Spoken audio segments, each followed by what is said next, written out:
ప్రభువునందు సోదరీ సోదరులకు ప్రభువైన యేసుక్రీస్తు వారి పేరిట ప్రేమపూర్వక వందనములు తెలియజేస్తుంటున్నాను. మనం దేవుని పరిశుద్ధ గ్రంథంలో దేవుని యొక్క వాక్యమును చదువుకుందాం.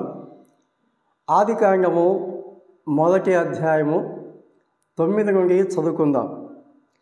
దేవుడు ఆకాశం క్రింద ఉన్న జలములు ఒకచోటనే కూర్చబడి ఆరిన నేల కనబడునుగాక అని పలుకగా ఆ ప్రకారము ఆయను. దేవుడు ఆరిన నేలకు భూమి అని పేరు పెట్టాను, జలరాశికి ఆయన సముద్రములు అని పేరు పెట్టాను. అది మంచిదని దేవుడు చూచాను. దేవుడు గడ్డిని విత్తనములిచ్చు చెట్లను భూమి మీద తమ తమ జాతి ప్రకారము తమలో విత్తనములు గల ఫలమిచ్చు ఫలవృక్షములను భూమి మొలిపించుగాక అని పలుకగా ఆ ప్రకారం ఆయను.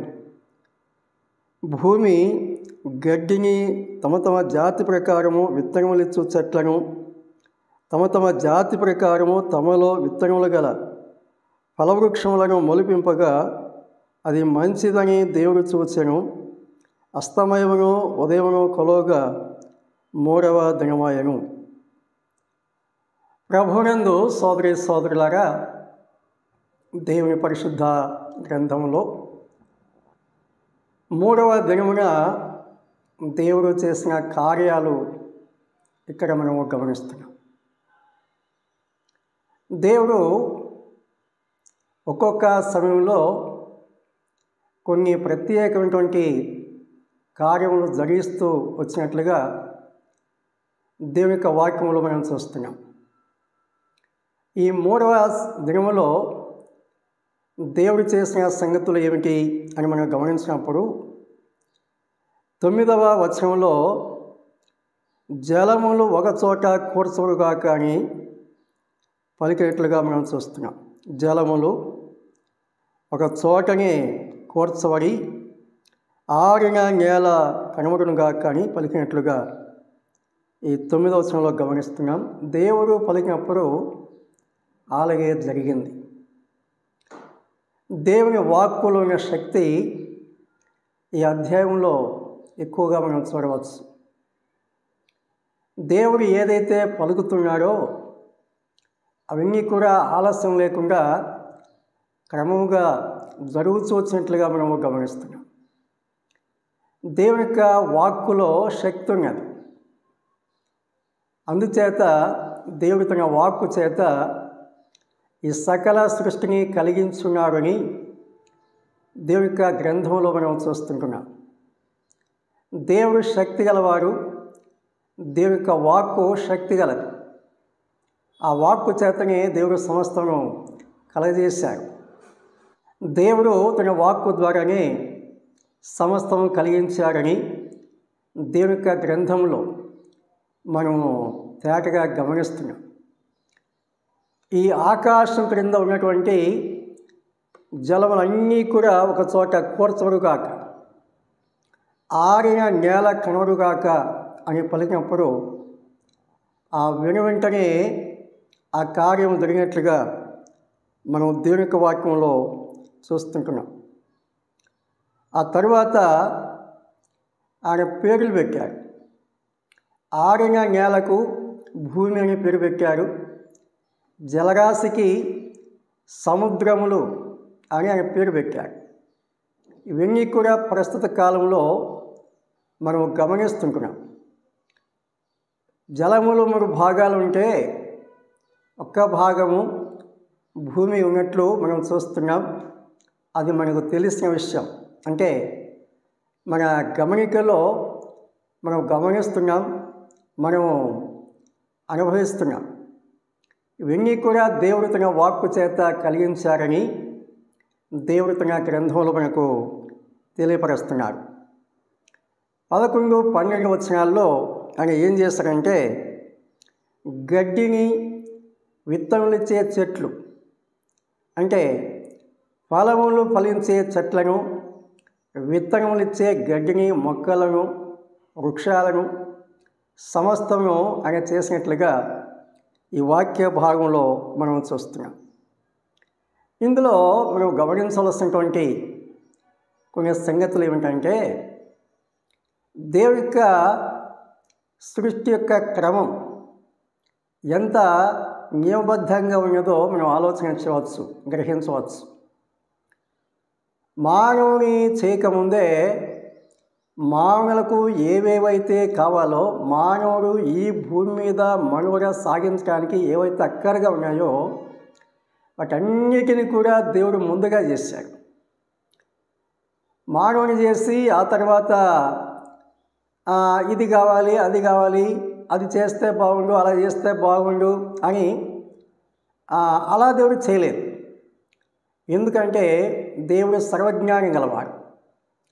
అందుచేత మానవుడు ఉనికిలోకి వచ్చిన తర్వాత మానవునికి ఏమేం కావాలో వాటన్నిటిని ముందుగా దేవుడు తయారు చేస్తున్నాడు. మానవుడు ఈ భూమి మీద జీవించాలంటే, అసలు మానవునే తయారు చేయాలంటే మట్టి కావాలి. మట్టి కావాలి. అందుచేత దేవుడు మానవుని నిర్మించడానికి, లేక మానవుడు మనుగడ సాగించడానికి ఏవి కావాలో అవన్నీ కూడా ముందుగా సిద్ధం చేశారు అనే సంగతి దేవుని యొక్క గ్రంథంలో మనము తేటగా గమనిస్తుంటున్నాం. భూమిని చేశాడు, భూమి కావాలి. భూమి లేకపోతే మానవుడు ఎక్కడి నివాసం చేస్తాడు? వీలు కాదు. అందుచేత భూమిని చేశాడు. మానవుడు జీవించాలంటే నీరు కావాలి, నీటిని చేశాడు.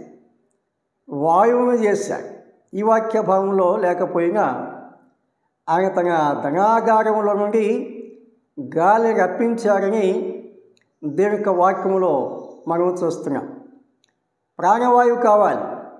ప్రాణవాయువు లేకపోతే మనిషి జీవించలేడు. అందుచేత ప్రాణవాయువును ఆయన కలిగించాడు. మరి ఆహారం కావాలి. ఆహారం కావాలంటే ఏం చేయాలి? ఫలవృక్షాలు ఆయన కలిగించాడు. మానవుడు జీవించడానికి ఏవైతే కావాలో వాటన్నిటిని కూడా దేవుడు ముందుగా సిద్ధపరిచినట్లుగా మనం ఈ వాక్య భాగాల్లో చూస్తుంటున్నాం. మానవుల ఎడల ఆయన కలిగిన ప్రణాళిక, లేక మానవుల ఎడల ఆయన కలిగి ఉన్నటువంటి ప్రేమ ఇక్కడే మనకు ప్రాథమికంగా కనిపిస్తుంది. రెండవదిగా మనం చూసినప్పుడు, మానవుడు ఈ లోకంలో నియమబద్ధంగా నీతి నియమాలు కలిగి జీవించడానికి శ్రేష్టమైనటువంటి నియమాలు, కట్టడలు, ఆజ్ఞలు దేవుడు దయచేసేట్లుగా మనం దేవుని యొక్క వాక్యంలో చూస్తాం. మనము దేవుని యొక్క వాక్యం క్రమంగా చదివినప్పుడు మానవుడు ఈ లోకంలో ఎలా జీవించాలో, ఒక పురుషుడు ఎలా జీవించాలి, స్త్రీ ఎలా జీవించాలి, కుటుంబంలో భార్య భర్తలు ఎలా జీవించాలి, పిల్లలు ఎలా జీవించాలి, అధికారులు ఎలా జీవించాలి, సామాన్యులు ఎలా జీవించాలి, ఈ విషయాలన్నీ కూడా దేవుడు తన గ్రంథంలో వ్రాయించాడు. అంత మాత్రమే కాదు, దేవునితో సత్సంబంధం కలిగి ఎలా జీవించాలి, దేవునితో ఎలాగూ నడవాలి, ఈ సంగతులన్నీ కూడా దేవుడు తన గ్రంథంలో రాయించాడు. నీతియుక్తమైనటువంటి నియమాలు దేవుడు రాయించాడు. మానవుడు అనుసరించాడా లేదా అనే తర్వాత విషయం. మానవుడు ఎలా జీవించాలో, మానవుడు ఎలా జీవిస్తే మానవుడికి మేలు కలుగుతుందో ఆ సంగతులన్నీ కూడా దేవుడు చాలా నియమబద్ధంగా వ్రాయించినట్లుగా మనం చదవచ్చు. దేవుని యొక్క గ్రంథంలో చదువుకుంటే మానవుడు ఎలా జీవించాలో నేర్చుకుంటాడు. కొంతమందికి అర్థం కాకపోతే వేరే విషయం, కానీ మనసు పెట్టి ఆలకిస్తే, చదువుకుంటే, ధ్యానిస్తే మానవుడు నైతిక విలువలు కలిగి జీవించడానికి నేర్చుకుంటాడు. ఆ సంగతులు దేవుని యొక్క వాక్యంలో గమనిస్తాం. పొరుగువారితో ఎలాగూ సంబంధం కలిగి ఉండాలి, స్నేహితులతో ఎటువంటి సంబంధం కలిగి ఉండాలి, బంధువులతో ఎలాంటి సంబంధం కలిగి ఉండాలి, భార్య భర్తల మధ్య ఎటువంటి సంబంధం కలిగి ఉండాలి. ప్రతి విషయం కూడా చాలా స్పష్టంగా అర్థవంతంగా దేవుడు వ్రాయించి పెట్టాడు. అందుచేత దేవుడి యొక్క గ్రంథమును శ్రద్ధగా చదువుకుంటే ఎన్నో మేలులు మనం పొందగలం. యవనస్తులు ఎలా జీవించాలి, వృద్ధులు ఎలా జీవించాలి, పిల్లలు ఎలా జీవించాలి, పెద్దలు ఎలా జీవించాలి, ప్రతి వయసులో లేక ప్రతి తరగతికి చెందినటువంటి విషయాలు దేవుడు స్పష్టంగా వ్రాయించాడు. గురి తప్పిన మానవుడు ఆ గురి గమ్యం కలిగి జీవించడానికి నీతియుక్తమైనటువంటి ఎన్నో సత్యాలు దేవుడు తన గ్రంథంలో వ్రాయించాడు. గమ్యం లేని మానవునికి గమ్యం చేర్చేది దేవుని యొక్క వాక్యం, దిక్సూచి, మార్గదర్శి. కాబట్టి ఆ నియమబద్ధంగా జీవించాలనుకునే వారు, క్రమశిక్షణతో జీవించాలి అని భావించేవారు, నైతిక విలువలు కలిగి జీవించాలి అని ఆశించేవారు తప్పకుండా దేవుని యొక్క వాక్యాన్ని చదువుకుంటారు, అందులో సత్యాలు నేర్చుకుంటారు, వాటిని అనుసరిస్తారు. ఎంతోమంది జీవితాలు, ఎంతోమంది సాక్ష్యాలు నేను చూసినప్పుడు, యేసుక్రీస్తుని నమ్మక మునుపు నా జీవితం పాడైపోయింది, యేసుక్రీస్తుని విశ్వాసం తర్వాత నా జీవితం మార్పు చెందింది అనే సాక్ష్యం గలవారు కోకోలలుగా ఉన్నారు. ఒకరు కాదు, ఇద్దరు కాదు, వందలు, వేలు కాదు, లక్షలు కాదు, కోట్లాది ప్రజలు ఉన్నారు.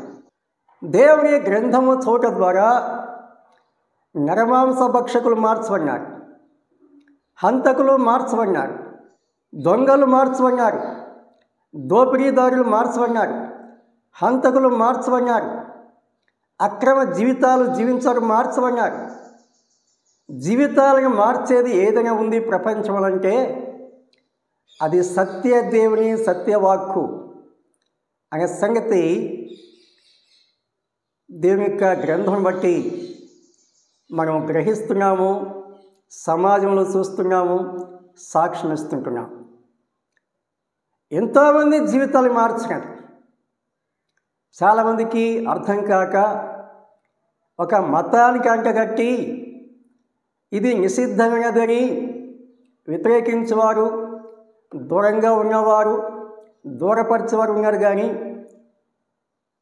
సత్యం గ్రహించి అనుసరిస్తే శ్రేష్టమైన గ్రంథము బైబిల్ గ్రంథం, దైవ గ్రంథం. దేవుడే మానవుల క్షమార్థమై అనేక సత్యాలు వ్రాయించి ఇచ్చినటువంటి గ్రంథం దేవుని పరిశుద్ధ గ్రంథం. కాబట్టి దేవుని యొక్క గ్రంథంలో శ్రద్ధగా చదివి ధ్యానించి సత్యము గ్రహించి అనుసరించి ఆనందించుట మన కర్తవ్యము, అది మన భాగ్యం. మూడవదిగా మనము గమనించినప్పుడు మనము ఈ లోకంలో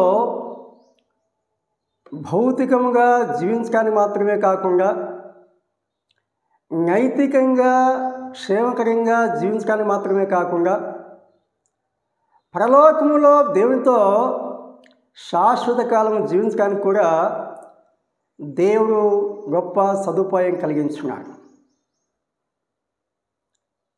మనము కొంతకాలమే ఈ లోకంలో జీవిస్తాం.